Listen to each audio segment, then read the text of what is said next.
What's up, you guys? Today I'm creating my first poker vlog ever.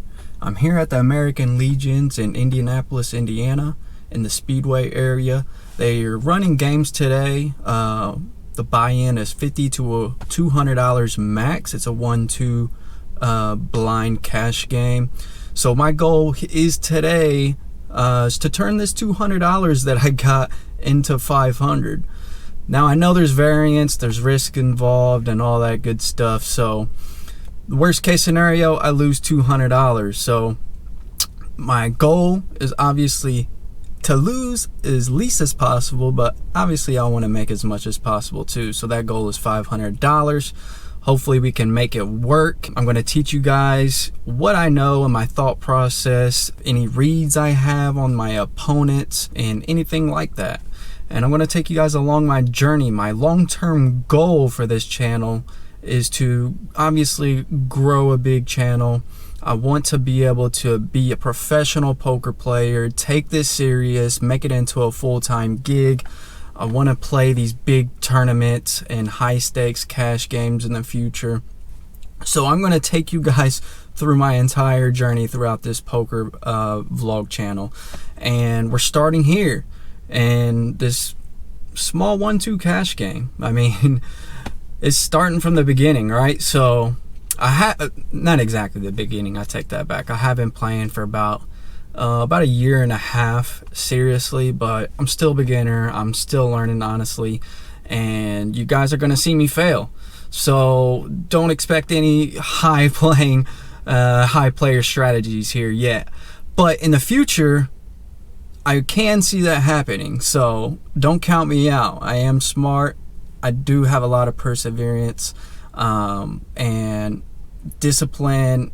I know what it takes to be successful, and I have a good mindset when coming into this. So don't sleep on me, you guys. I think I'm gonna do good. So let's go in here.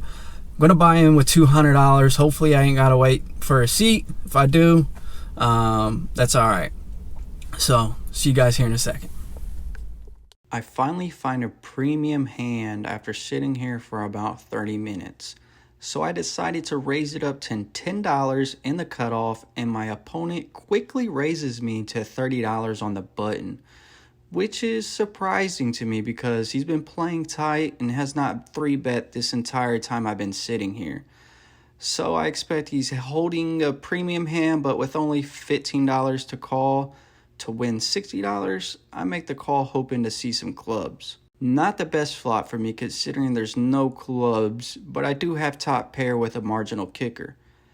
I decided to check it here to see what my opponent does.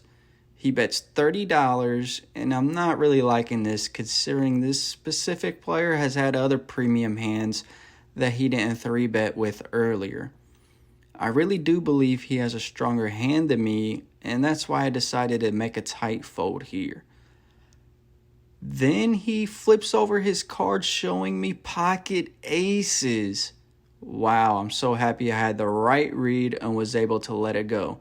Not a great start here, but that's okay. The next playable hand we find is the premium pocket jacks in under the gun +2. Going up against under the gun +1, who decides to raise it to $10.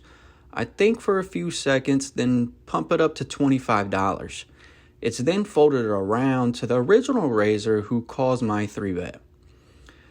It's heads up to the flop, which comes out clean. There's really nothing to be scared of here. I'm not putting him on a better pair than me considering he didn't 4-bet me. So I'm feeling good here and decided to bet half pot, which is another $25, and he makes the call. Their turn comes in and brings a potential backdoor flush draw and even completes a straight, but I'm not really putting my opponent on at 8-9 for the straight considering his position.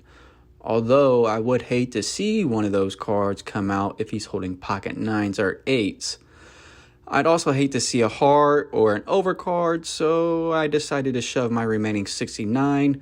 If he's on a draw, he's going to have to pay to see it. He snap folds, which I'm completely fine with, and we take it down.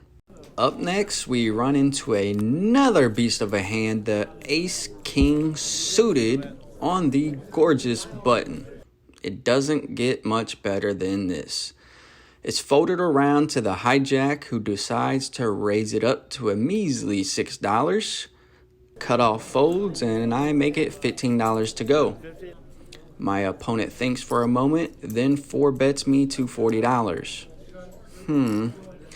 This is interesting. His wide range just got extremely tight here, as I know this player is not doing this with any weak hands. So I tank for a moment because I can't decide if I want to 5-bet shove or just call. I know he's got a premium and I definitely don't want to gamble my stack here, so I eventually just make the call to see what the flop brings. The flop comes with 2 hearts and I love to see that.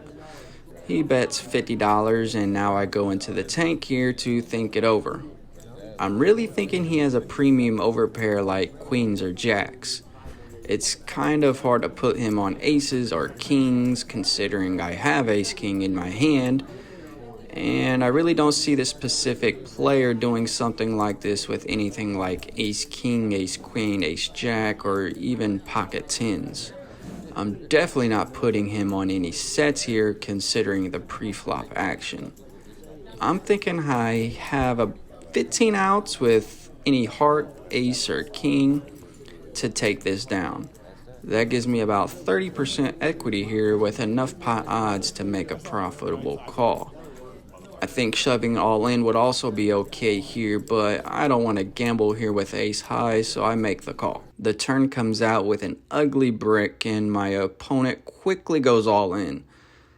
That's not what I wanted to see, but it's to be expected given the range I put him on. I was really hoping to see a free river because I don't want to put my remaining stack in here with ace high. This is just an ugly cooler here, and I know putting in my remaining $64 still gives me the correct pot odds to make a profitable call here in the long run. But I just don't like the fact I'd have to put in my entire stack with ace high and a 65% chance of me losing. So I make the crying fold and ask the dealer to show the river, and before he shows it, my opponent flips over aces and the river comes out with another ace. Whew, I guess I did make a great fold, even if I technically shouldn't have folded here. Either way, I'm happy I saved some money, and it is what it is. Alright, that's the end of that poker session. I cashed out with a measly $21, unfortunately. I had a bad cooler. That ace king of hearts hand really hit me hard. I mean, I lost $90 on that hand, which is half of my stack. Unfortunately, coolers happen. Variance happens. Like I said earlier, there is that part of variance that could happen. Unfortunately, it was on my first vlog, so there's nothing I really can do about it but chalk it up as a loss and move on to the next game. Hopefully we can do better next time. I'm gonna come here again for my next vlog series. I'm gonna play the same game. I'm gonna buy in with $200 again. I try to make a comeback after that short stack, but obviously that didn't happen, unfortunately. The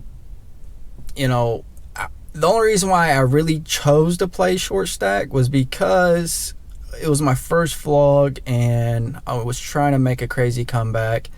But I shouldn't really be playing short stack. I should always be playing, at least 100 big blinds deep or close to it. But I was just trying to get some content, so unfortunately it didn't work out. Next time we'll try again.